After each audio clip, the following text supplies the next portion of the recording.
മലപ്പുറത്ത് നിന്ന് ഇറങ്ങി രാത്രിയാകുമ്പോഴേക്ക് ആതിരപ്പള്ളി, മലക്കപ്പാറ, വാൽപ്പാറ, പൊള്ളാച്ചി, പാലക്കാട് ഉൾപ്പെടെ കേരളവും തമിഴ്നാടും ചുറ്റിയെത്തുന്ന ഒരു മനോഹരമായ വൺ ഡേ ബൈക്ക് റൈഡ് പോയാലോ? എൻ്റെ നാടായ പെരുവള്ളൂരിൽ നിന്ന് രാവിലെ കൃത്യം 4 മണിക്ക് തന്നെ യാത്ര തുടങ്ങി. ഈ യാത്രയിൽ എൻ്റെ കൂട്ടുകാരൻ ഹമീദും ജോയിൻ ചെയ്യുന്നുണ്ട്. വെട്ടിച്ചിറ ടോൾ പ്ലാസയിലെത്താമെന്നാണ് അവൻ പറഞ്ഞത്.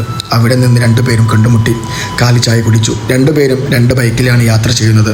കാരണം ഈ യാത്ര അങ്ങനെ സഞ്ചരിക്കേണ്ട റൂട്ടാണ്. ഇടവിട്ട് പെയ്യുന്ന ചാറ്റൽ മഴയും മൺസൂണിൻ്റെ തണുപ്പും ഈ യാത്രയ്ക്ക് വേണ്ട എല്ലാ മോട്ടിവേഷനും തരുന്നുണ്ടായിരുന്നു. 5:45 തൃശ്ശൂർ റൂട്ടിൽ വളയംകുളം പള്ളിയിൽ കയറി സുബഹി നിസ്കരിച്ചു. 7:30 ആതിരപ്പള്ളിയിലേക്ക് തിരിയാണ് ജംഗ്ഷനിലെത്തി. അവിടെ നിന്ന് 2 കിലോമീറ്റർ മാറി ഹോട്ടലിൽ കയറി ബ്രേക്ക്ഫാസ്റ്റ് കഴിച്ചു. ഇനി എൻ്റെ സ്വപ്നത്തിലെ പാരഡൈസിലേക്കുള്ള യാത്രയാണ്. അതെ, വാൽപ്പാറയിലേക്കുള്ള യാത്ര. ശരിക്കും ഒരു റൈഡേഴ്സ് പാരഡൈസാണ്. റോഡും കാടും മഴയും മൂടൽമഞ്ഞും ചേർന്ന ഫീൽ അത് വേറെ തന്നെയാണ്. വയ്യരികിൽ നിന്ന് പാൽ പോലെ ഒഴുകുന്ന ആതിരപ്പള്ളി വെള്ളച്ചാട്ടം ഒരു വണ്ടർ എന്ന പോലെ ഞാൻ കണ്ട് ആസ്വദിച്ചു. അവിടെ നിന്ന് വാൽപ്പാറ ലക്ഷ്യമാക്കി നീങ്ങി ചെറുതും വലുതുമായ ഒത്തിരി വെള്ളച്ചാട്ടങ്ങൾ യാത്രയിലുടനീളം കാണാൻ സാധിച്ചു. അതുകൊണ്ടായിരിക്കാം ദ ലാൻഡ് ഓഫ് വാട്ടർഫാൾസ് എന്ന് വിളിക്കുന്നതും. പ്രഭാതത്തിൽ കാട്ടിലൂടെയുള്ള യാത്ര അത് ഒരു ഒന്നൊന്നര ഫീൽ തന്നെയാണ്. ഓരോ വളവ് തിരിയുമ്പോഴും മൃഗങ്ങളെ സ്പോട്ട് ചെയ്യുമെന്ന പ്രതീക്ഷയിൽ തന്നെയായിരുന്നു.